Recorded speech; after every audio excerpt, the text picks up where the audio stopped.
Audiolibros Yorkbook presenta 1984, George Orwell. Narración a cargo de Juan. Parte 2. Capítulo 6. Por fin, había ocurrido. Había llegado el esperado mensaje. Le parecía a Winston que toda su vida había estado esperando que esto sucediera. Iba por el largo pasillo del ministerio y casi había llegado al sitio donde Julia le deslizó aquel día en la mano su declaración. La persona, quienquiera que fuese, tosió ligeramente sin duda como preludio para hablar. Winston se detuvo en seco y volvió la cara. Era O'Brien. Por fin, se hallaban cara a cara y el único impulso que sentía Winston era emprender la huida. El corazón le latía a toda velocidad. No habría podido hablar en ese momento. Sin embargo, O'Brien, poniéndole amistosamente una mano en el hombro,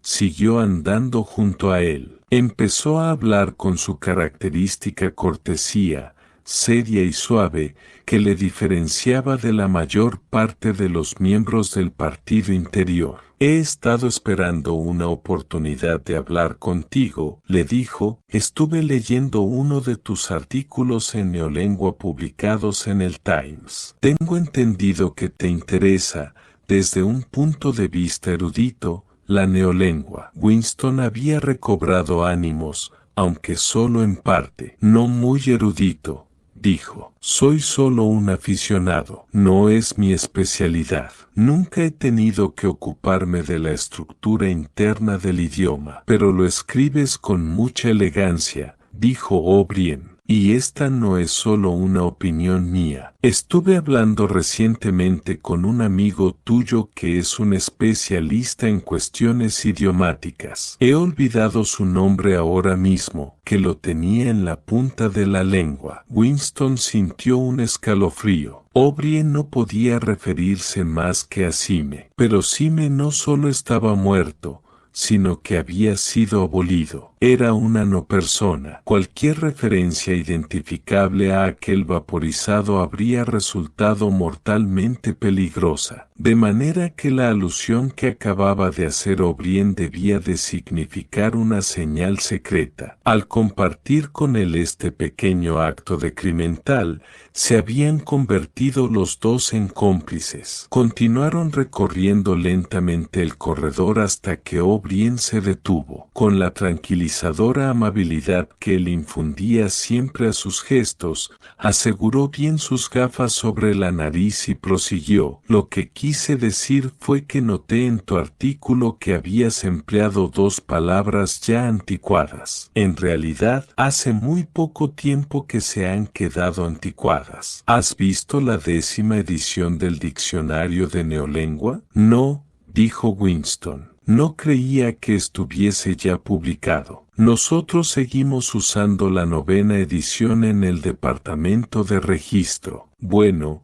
la 10ª edición tardará varios meses en aparecer, pero ya han circulado algunos ejemplares en pruebas. Yo tengo uno. Quizás te interese verlo, ¿no? Muchísimo, dijo Winston, comprendiendo inmediatamente la intención del otro. Algunas de las modificaciones introducidas son muy ingeniosas. Creo que te sorprenderá la reducción del número de verbos. Vamos a ver. ¿Será mejor que te mande un mensajero con el diccionario? Pero temo no acordarme. Siempre me pasa igual. Quizás puedas recogerlo en mi piso a una hora que te convenga. Espera, voy a darte mi dirección. Se hallaban frente a una telepantalla. Como distraído, O'Brien se buscó maquinalmente en los bolsillos y por fin sacó una pequeña agenda forrada en cuero y un lápiz tinta morado. Colocándose respecto a la telepantalla de manera que el observador pudiera leer bien lo que escribía, apuntó la dirección, arrancó la hoja y se la dio a Winston. Suelo estar en casa por las tardes, dijo. Si no, mi criado te dará el diccionario. Ya se había marchado dejando a Winston con el papel en la mano. Esta vez no había necesidad de ocultar nada. Sin embargo, grabó en la memoria las palabras escritas, y horas después tiró el papel en el agujero de la memoria, junto con otros. No habían hablado más de 2 minutos. Aquel breve episodio solo podía tener un significado. Era una manera de que Winston pudiera saber la dirección de O'Brien. Aquel recurso era necesario porque, a no ser directamente, nadie podía saber dónde vivía otra persona. No había guías de direcciones. Si quieres verme, ya sabes dónde estoy, era en resumen lo que O'Brien le había estado diciendo. Quizás encontrara en el diccionario algún mensaje. De todos modos, lo cierto era que la conspiración con que él soñaba existía efectivamente y que había entrado ya en contacto con ella. Winston sabía que más pronto o más tarde obedecería la indicación de O'Brien. Quizás al día siguiente,